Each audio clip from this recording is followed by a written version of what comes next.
Icho kwadi muri yeZimbabwe ndinoitwa Washington Marimira kana kuti Bhozhongora correspondent wa ZBC National FM. Taura kuno kwatiri ndiri panzvimbo vanoziva mukati meguta reHarare panonzi paMaruta. Tichangobva pabusiness center inonzi Maruta handitika tichipindamo. Zvinhu zvamuri kuona izvi pane vanhu varipo murume nemukadzi vari kugara pasango iri. Mukatarisa nzvimbo iyi uyu munda uyu wakatorimwa chibage. Nzvimbo iyi ndo pari kurara vanhu apa vakangodhambwa ipapo vachitaura vanoti ivo zvakaitika ndezvekuti vaigara papurazi panga vachigara apa pane murungu aivepo achibva aenda ivo vachibva vasiiwa ipapo. Saka takasiiwa tiri mukati mekungochengetawo zvinhu tiripo ipapo. Iko zvino zvipane vanhu vakazouya. Vanhu ava vauya vachiti aiwa chibvai panapa isusu tisu tauya panapa. Saka chibvai saka vakabva vapinzwa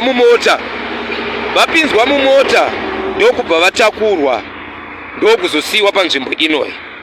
Saka nzvimbo inoyi muri yeZimbabwe ndo pari kugara vanhu ava, ndo pavari kurara. Iyi ndiyo mudziyo yavo iyi. Kutonhora kwese kuri kuitika uku vanhu vari kurara panze ava. Mukatarisa aya mablankets aya ndo nzvimbo iri kutorara vanhu iyi.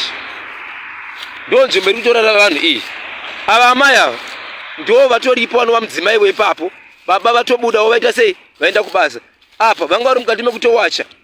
Ichi chori chibo chavamirira kuti vamwe tii. Iyi nzvimbo iri kuveserwa moto iyi. Ava ndo amai varipo ava muri yeZimbabwe. Munoti kudiwo? Ndiri mukati mekutaura naamai. Amai havasi kukwanisa kutaura nezvakawanda. Vanongotarisa vongunyarara zvavo. Baba vachitaura kuti iwo zvinhu hazvina kumira mushe. Ndo pandiri kugara ipapa. Saka mashoko avo vanoti ivo hatina hama muno muZimbabwe, hatina kwokuziva kwokuenda. Isusu tinobva mune imwe nyika yavari kutaura iri kunze isiri muno muZimbabwe. Ndo kwatakazvarirwa ndokuzouya muno muZimbabwe. Saka tisingazive muri yeZimbabwe kuti kana paine anoziva vanhu ava kana anogona kuvabatsirawo kuti vangabatsirawo nenzira ipi kuti zvigova zvakanaka. Muri yeZimbabwe ndo zviri kuitika izvi. Ndangoti ndikuzivisei zvimwe zvezvimwe zviri kuitika kuti chii chiri kuitika vanhu vakamira apa. Icho kwadi muri yeZimbabwe zvakaoma. Iyi rodhi mugwagwa wechitungwiza uyu, motokari dzichifamba idzi mugwagwa wechitungwiza uyu zviri kutoitika panguva ino izvi.